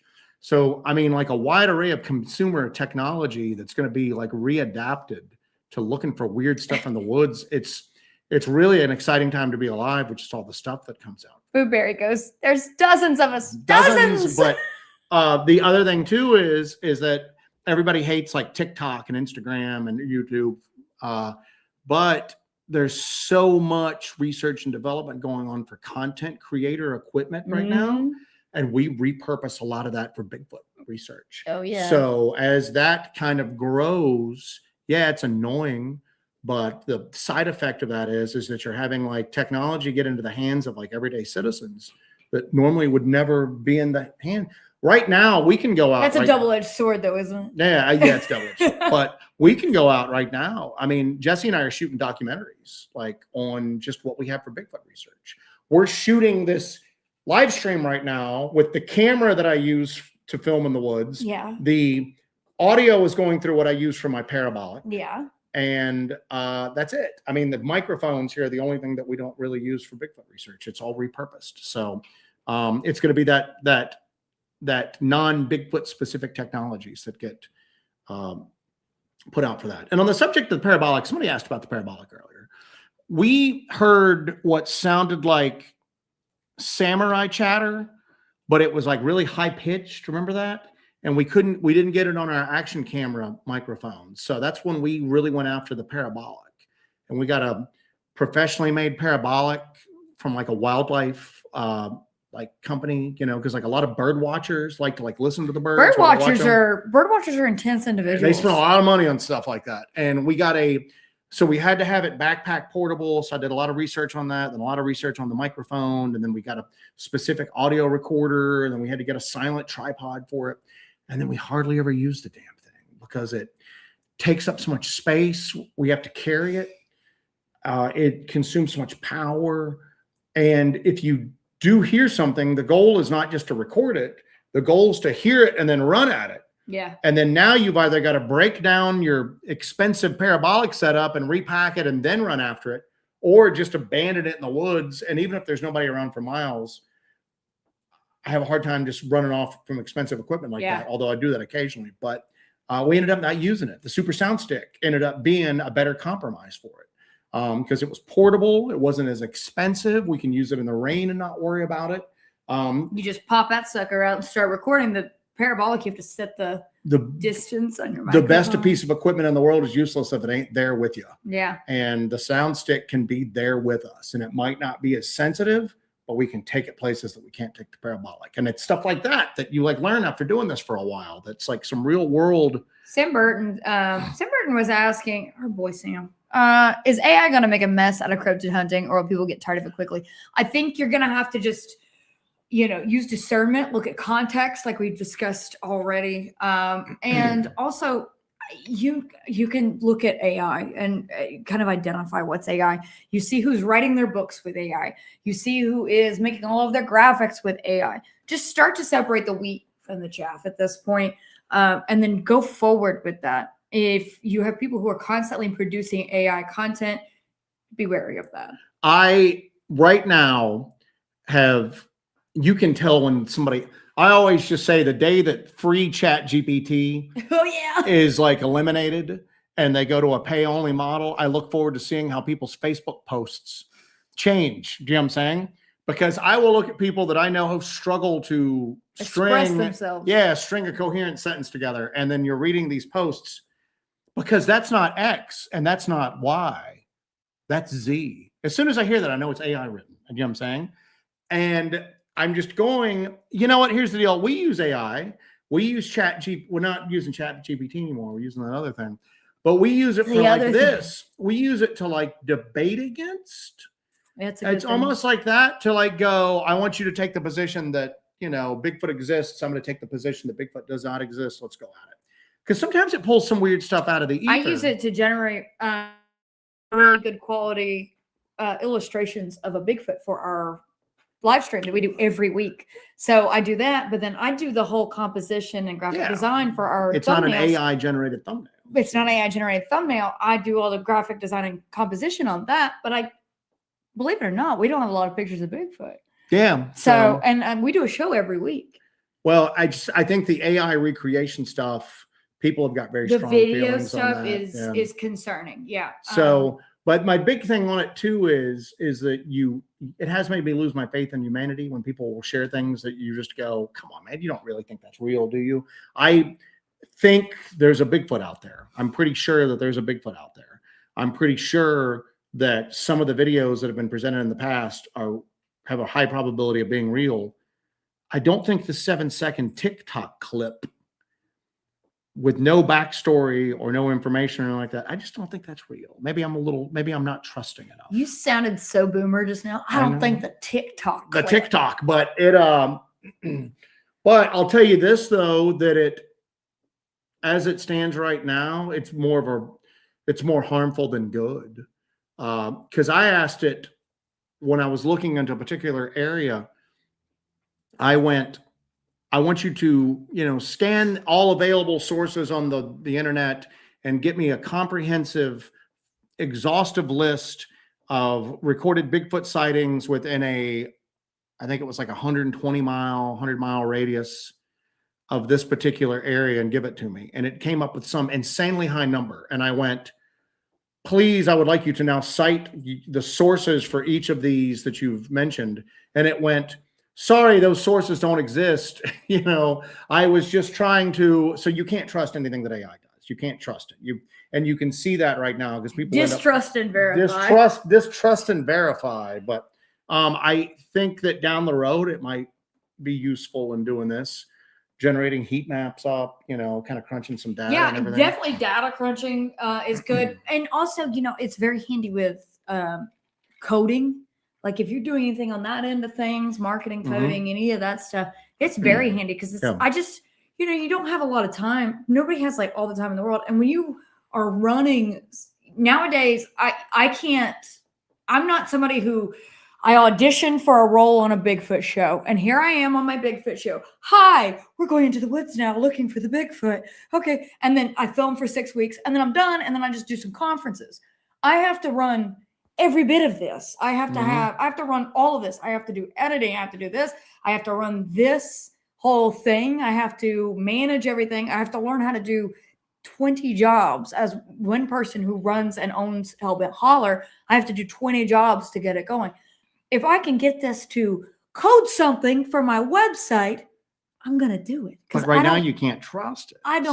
For coding you can. Yeah, I need a button that does this on my website. Yeah. Absolutely. Fantastic. That'll absolutely do it. I don't have time to learn how to do that. So, Joseph. Jingle Shot, what are some examples of equipment you'd love to have that you may never be able to get? I have been trying to save an SLS, don't you? What's that? Do you want an SLS? I want it, but that's more of a fun thing for me. Scorpius is trying to get you to get that SLS. But anyway, I've been trying to save up for a new thermal imager, but other things keep becoming more immediate needs. Monica's correct. I want crab legs. So I've had to push that back, like, I don't know, 10 times now. We've broken some stuff, and we've also, we had to get some like different action cams that I knew I would be able to get more use out of. So an upgraded thermal imager is on my wish list, and I'm hoping I can make that happen this year. But again, keep in mind, it's just us doing this with like a little bit of community support. Yeah. Trust me, we get, again, like I said, we get offers like sponsorship offers, and that funding would be helpful, and it would maybe allow me to get a thermal imager, but it's going to carry more, it's going to do more harm than good doing stuff like that. I've always had now there's certain sponsorships we'd take. Thermal company wanted to sponsor us. That'd be awesome. You know, but other stuff, it distracts from the main goal. And we struggle with having enough time for this as it is. Thermal imaging technology. I would like to upgrade on thermal imaging technology. I would like to,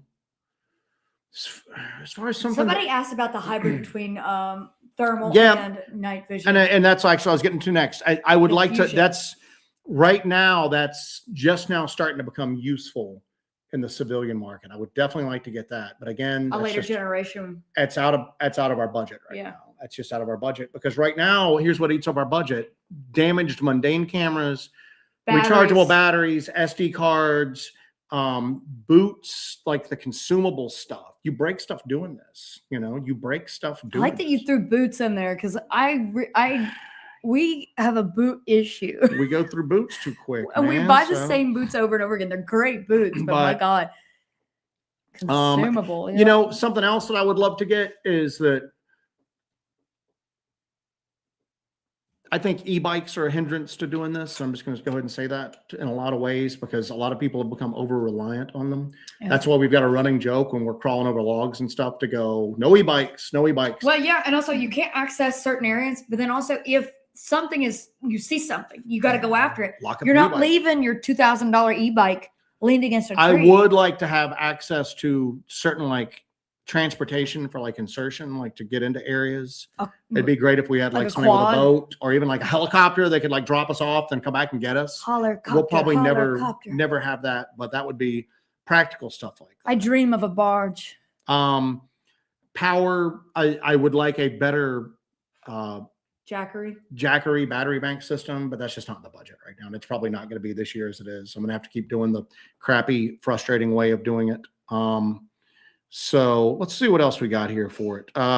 What's the first thing you pack for an investigation? Vienna sausages, firearms, knives, water.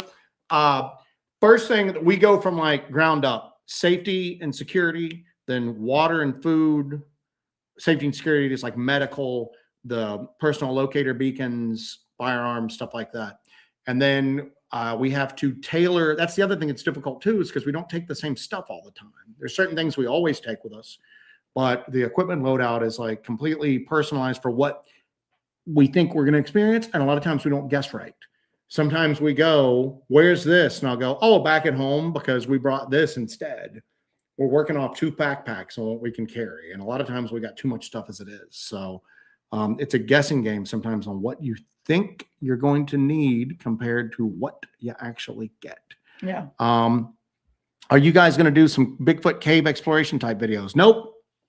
I don't do caves. When we were in the LBL doing Dogman territory with STM, was it 2 years ago? Mm-hmm.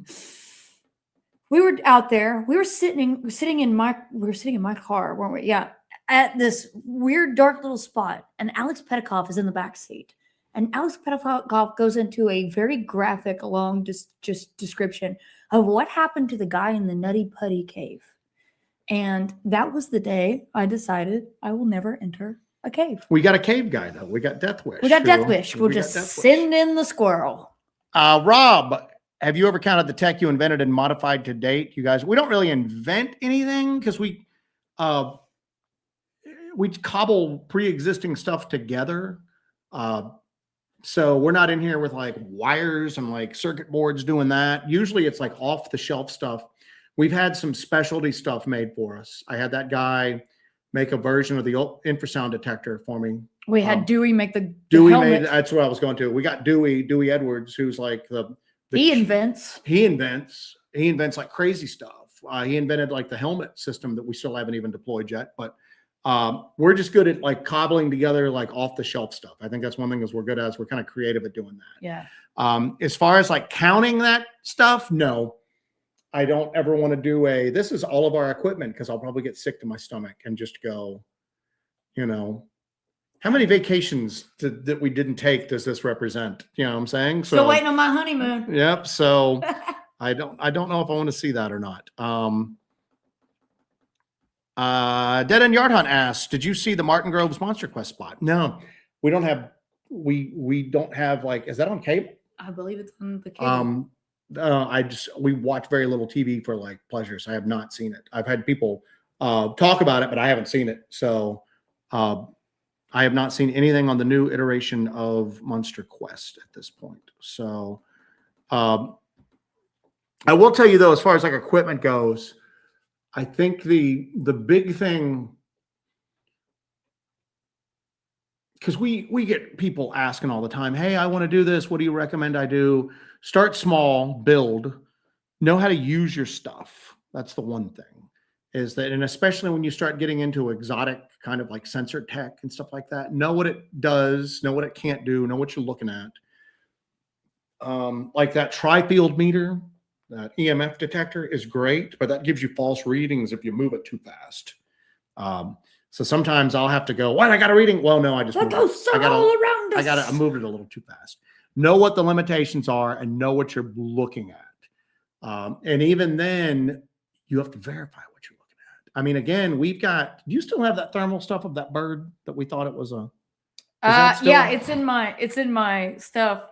I would release that, but I know somebody's going to take it and it's going to end up on TikTok with a different mother and baby Bigfoot. Bobby, Embrace. we were with a witness who had taken us to an area and we were scanning with, we had 3 thermal images then. That's actually the night we broke the 3rd one in the rain. Yeah. Don't ever get a FLIR. You want to talk about equipment? Don't get a FLIR. Stick with it. Pulsar and AGM. They're a joke ass company if all they're worried about is like large contracts. They don't worry about the consumer market. But yeah, they told me to kick rocks basically. But we were hearing weird vocalizations and we were scanning around with thermal and we got thermal footage that if all 3 of us saw the exact same thing. It was a full grown big hairy primate creature with a smaller one next to it. And we're like, oh my God, it's a mama Bigfoot and a baby Bigfoot. Oh my God. It looks like it was and we just watched it and it moved and it shifted and we're literally just grabbing each other, like hugging each other, going, oh my God, oh my God. And we watched that thing for, I don't know, what, 2 or 3 minutes. And then finally, like, I said, I'm going to go towards it. I'm going to go towards it. You guys watch it. I'm going to go towards it. It looked like a mother or an adult and a juvenile Bigfoot near the water's edge, just holding, looking at us. And I started to walk towards it and I got a few feet in and a bird. It was a bird that was really close to us. And it had been partially covered with a leaf. And the way the leaf was shaped gave the impression of like a large hominid and a small hominid. Yes. It seemed so much further away. Shape. And then we all just went, the crushing feeling that we felt. But I'm so glad that you walked towards it and that we discovered that was not what that was. If we decided to, we could have released that and gone, Hellbent Holler catches mother and baby Bigfoot. And everybody that saw that would believe exactly that's what it was. Yeah. But so if you get the equipment, realize even then that even the best equipment in the world, you have to go and double check. And you have to go, it's there, we've got to go there. Because you can't focus just on that. Yeah. You can't always do it, but you've got to go. I see it, I'm going towards it. That's why anytime we use the thermal too, we'll catch something and we'll film it, we'll record it with the thermal as much as we can. And then it's like, you got to white light that. So then we'll pop a bright white light and see if we can actually see it and catch it. Our buddy JD, are you getting any sounds when you first get to your spot to investigate? Like when you get out of your vehicle or while you're putting your equipment on? Yes. Yeah, that has happened. We found a couple times now, we've gotten right out of the vehicle and found like really fresh footprints. And both times we've gone, was this thing just here? And it like heard our vehicle coming and ran off. That happened to us recently. One time it was in an anthill and the ants were still like pissed off and like swarming around. That had just happened. The rest of the ground was like really hard and cold, but we'd had a couple of warm weather days and the anthills that erupted back up and something stepped in an anthill and it looked like a traditional Bigfoot footprint. I think you released that in a video, didn't you? So when that happened, I don't know if I did. But yeah, and we've heard sounds right as we get out. We've heard sounds when we get to the vehicle to leave. Whether we've been there just for the night or a few days at that point. It's almost, and people say that it's given the all clear sound that they're leaving. And that's what prompted the experiment that was an abysmal failure that led to the great fight. The great fight and the but it all worked out in the end. We're gonna wrap up here in a minute. We're I need to do it. Jason Tripp is in here. Jason. Jessica has one here. Fellow Jessicas unite. We got a wild ass theory. The phenomenon has a sense of humor with that mama baby show. That is a pretty. I don't think that was just so. What? We could not have recreated that if we tried. It was just the perfect leaf, and the bird was set there. They looked like they were moving independently. It was because thing that was like a little limb between, and it looked perfect. And if somebody told me that that's what I was seeing, I would have told them that they were trying to disprove the greatest thermal evidence of all time. Only reason we knew what it was because we watched the bird fly off and we went, oh my God. We were all just dying. We were like literally so amused and so just crushed. So when we did Monster on Morris Mountain, we did kind of an experiment. We won't talk too much about the experiment because we might try it again, but we had like a thermal trap, and we thought we We'll thought talk about it. Well, we actually, you can release that if you want to, just that little clip. Everybody knows that Mike Green baited. I didn't know if you wanted to do that again. Yeah, we'll do it. Well, Mike Green, because it's so ridiculous. We look so ridiculous. It's No, funny. I'm saying I know you want to do the experiment again. Oh, I want to do the experiment again, I but didn't it doesn't wanna- matter. If it doesn't matter, what's somebody going to do? Wait out there for the next 2 years? Good luck finding the Zagnut. Yeah. Mike Green had baited a Zagnut bar on a stump. If MK's still in the chat, he was with us. And he left The the thermal footage is camera on it, priceless. and that's how he got the squeaky thermal footage, Yeah. where the Bigfoot crept up and stole the Zagnut. Well, we tried to recreate that. We got a Zagnut. We got And several Zagnut. bars. it was such a pain finding Zagnuts. We were like, literally, it was a community effort. We had people all over the region looking for Zagnuts for us, which ain't that easy to find. No. We left a Zagnut on the thing, and then we tried all these different things. I couldn't get it to work, and finally we rigged up a thermal camera and left it. And we came back. We did later exactly what we were supposed to do, and then we came back. The Zagnut was on, gone, and we're all grabbing each other, going, Oh my god! So we jump in the we had truck. hours of thermal footage to watch. So we came back to like base camp. We hooked it up to a laptop, and we would watch, and then we got tired of watching. So we went to the end, and there's the thermal. where the Zagnut is There's gone. the Zagnut. So we started working backwards. We would go backwards. There's the Zagnut. We'd go backwards. Zagnut's gone. So all right, we need to focus in on this. and we had cameras rolling on us because I was we're like, watching. I've got to get our reaction when we in see case it. it's it. In case we And got. we're all just like holding each other. It's me, in Joe, and case it's a MK. Bigfoot. And we're watching. And then, oh my god, we start to see something in the lower part of the screen. Was it a possum or a raccoon?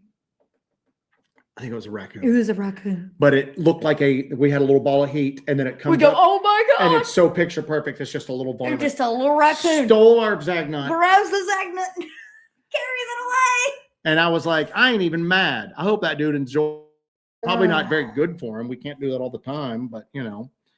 Sithen asked Amazon wish list. I talked about putting out an Amazon wish list one time for people that wanted to help above and beyond the memberships and the super chats.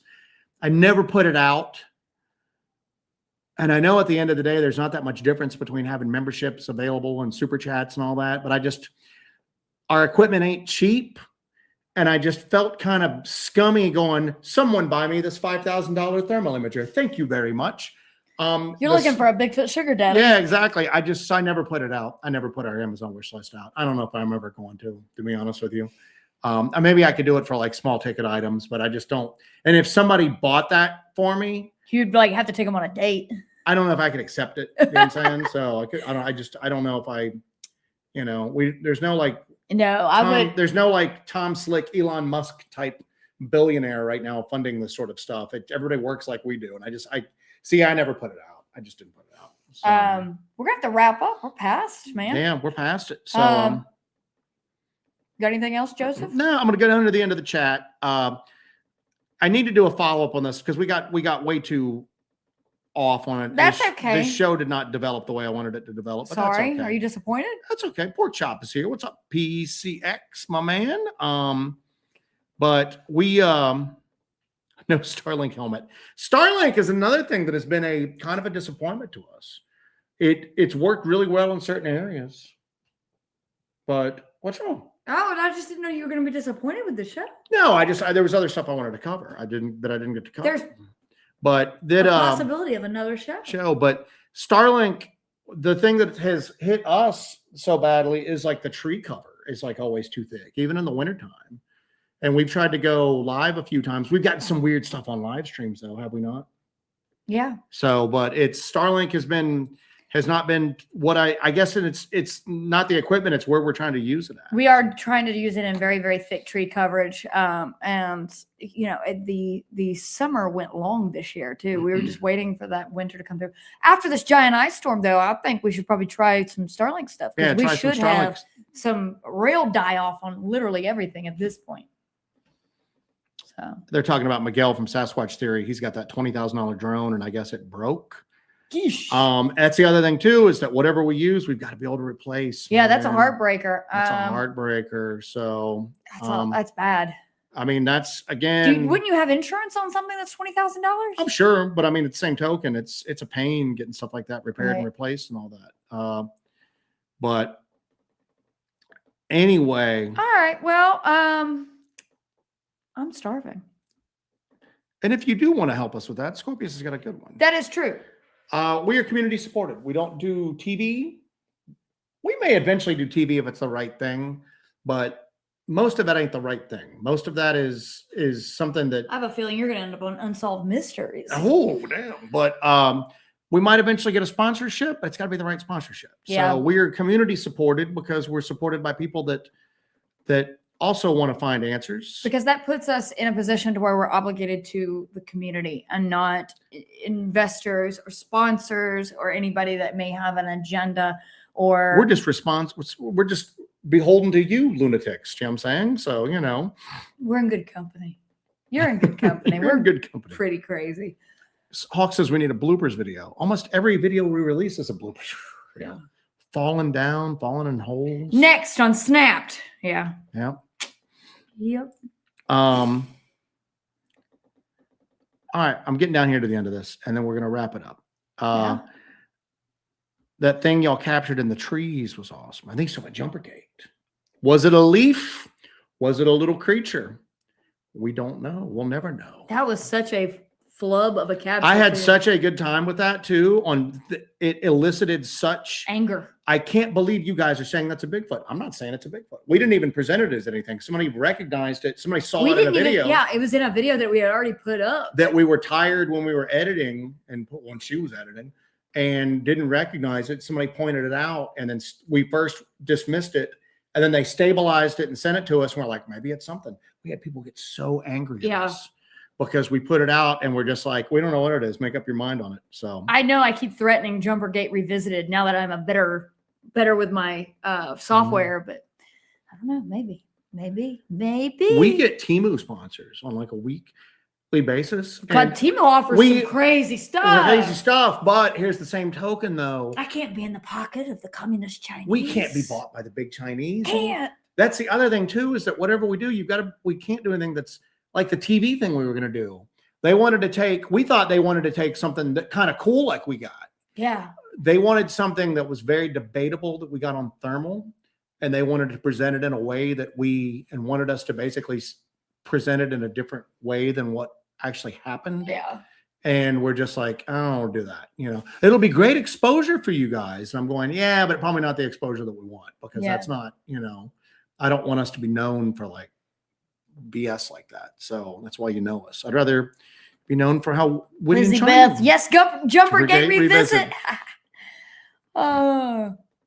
Anyway, all right. We're Bigfoot Sugar Daddy would break a great t-shirt.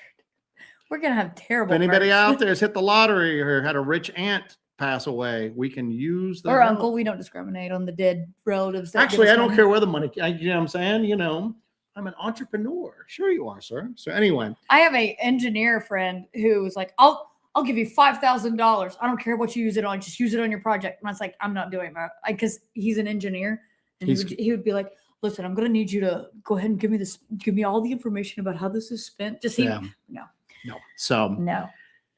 Anyway, folks, we're going to wrap it up. I'll look for a redo on this show. We'll do a part 2. A part 2, not a redo. I think this show was great. I think you all did great. I think Joe did great. I think I did okay.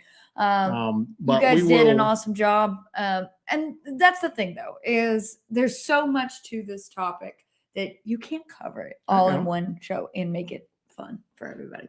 All right, guys. Thank you for joining us tonight on this frigid Tuesday. I hope you all stay warm. I hear it's going to get real cold this coming weekend, so I hope you guys stay warm. Look out. Don't take any unnecessary risks on those frozen roadways, and take care of yourselves. Take care of each other. Take care of each other. Bye, guys. Appreciate you.